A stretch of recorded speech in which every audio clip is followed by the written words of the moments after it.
Hi friends, வணக்கம் and welcome to எங்கள் வீட்டு சமையல். நம்ம இன்றைக்கி வந்து புடலங்காய் கடலைப்பருப்பு பொரியல் எப்படி பண்ணணும் அப்படின்றதான் பார்க்க போகிறோம். வாங்க வீடியோக்குள்ளே போகலாம். இந்த வீடியோவில் இன்றைக்கி புடலங்காவும் கடலைப்பருப்பும் சேர்த்து ஒரு பொரியல் தான் பண்ணி காட்ட போகிறோம். புடலங்காய் வந்து நிறைய நார் சத்து மிகுந்த ஒரு நாட்டுக்காயாகும். இந்த புடலங்காயில் நிறைய வேறு சத்து இருக்கிறனால நமக்கு கோடை காலத்தில் இதை வச்சு எண்ணெய் அதிக செலவு இல்லாமல் ஒரு பொரியல் செஞ்சு சாப்பிட்டோம்னா நம்ம உடம்புக்கும் ரொம்ப நல்லது. வாங்க எப்படி செய்யலான்னு பார்ப்போம். நம்ம வந்து புடலங்காய் 1/2 கிலோ எடுத்திருக்கோம். அதுக்கப்புறம் கடலைப்பருப்பு வந்து 50 கிராம் எடுத்திருக்கோம். கடலைப்பருப்பை வந்து 1 மணி நேரம் போல் ஊற வச்சுட்டு அதை குக்கரில் நம்ம வேக வைக்க போகிறோம். அது மூழ்கிற அளவுக்கு தண்ணி விட்டு நம்ம வந்து ஒரு விசில் வந்தோடனே நம்ம வந்து ஆஃப் பண்ணிடலாம். சப்போஸ் நீங்கள் கடலைப்பருப்பை வந்து 1 மணி நேரம் ஊற வைக்கல அப்படின்னா ஒரு 4லேருந்து 5 விசிலாவது நீங்கள் வைக்கணும். இப்போ இந்த கடலைப்பருப்போடு கொஞ்சோண்டு நம்ம மஞ்சத்தூளும் சேர்த்துக்கிறோம்.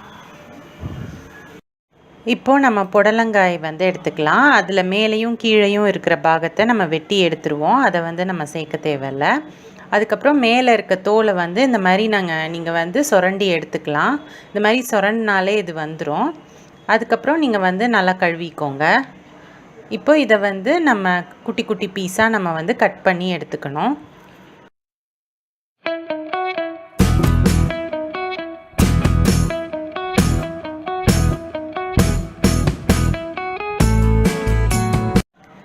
இப்போ இதுக்கு நடுவில் வந்து உங்களுக்கு விதை இருக்கும். அதை இந்த மாதிரி ஸ்பூனால் வந்து நீங்கள் எடுத்து விட்டுறலாம். எடுத்து விட்டுட்டு நீங்கள் கட் பண்ணி வச்சுக்கோங்க.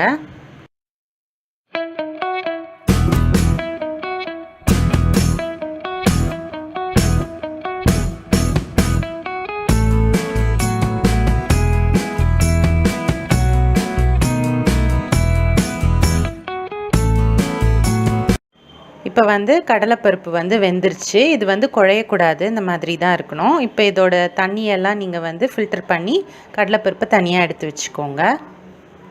இப்போது கடாயில் கொஞ்சமாக எண்ணெய் விட்டுட்டு கடுகு உளுத்தம் பருப்பு சேர்த்துக்கோங்க. ஒரு வெங்காயத்தை வந்து நீங்கள் நல்லா பொடியாக நறுக்கி வச்சுக்கோங்க.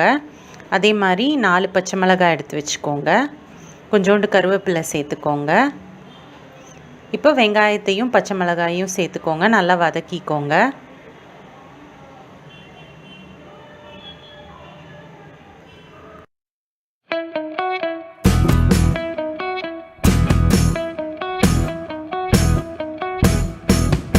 வெங்காயம் நல்லா வதங்கினோன்னே புடலங்காயை சேர்த்துக்கோங்க. சேர்த்து நல்லா பெரட்டி விட்டுக்கோங்க. இந்த புடலங்காய் பார்த்தீங்க அப்படின்னா நீர் சத்து உள்ள காய். அதனால் நம்ம வந்து இந்த மாதிரி வதக்கும் போதே அதுலேருந்து தண்ணி விடும், அதுலேயே வெந்துடும். வேணும்னா நீங்கள் வந்து லைட்டாக தண்ணி தெளித்து அதை வந்து மூடி போட்டு ஸ்லோ ஃப்ளேமில் வேக வச்சுக்கலாம். நம்ம சொன்ன மாதிரி இந்த புடலங்காய் வந்து வெட்டும் போது நீங்கள் ஒரு பீஸ் வாயில் வச்சு பாருங்கள். ஏன்னா இதுவும் வந்து அதே பீர்க்கங்காய் வெள்ளரிக்காய் மாதிரி சம்டைம்ஸ் கசப்பு எடுக்கும். அந்த மாதிரி கசந்ததுன்னா அதை சேர்க்காதீங்க. ஸோ கண்டிப்பாக அதை வெட்டும் போது நீங்கள் வாயில் வச்சு பார்த்துக்கோங்க.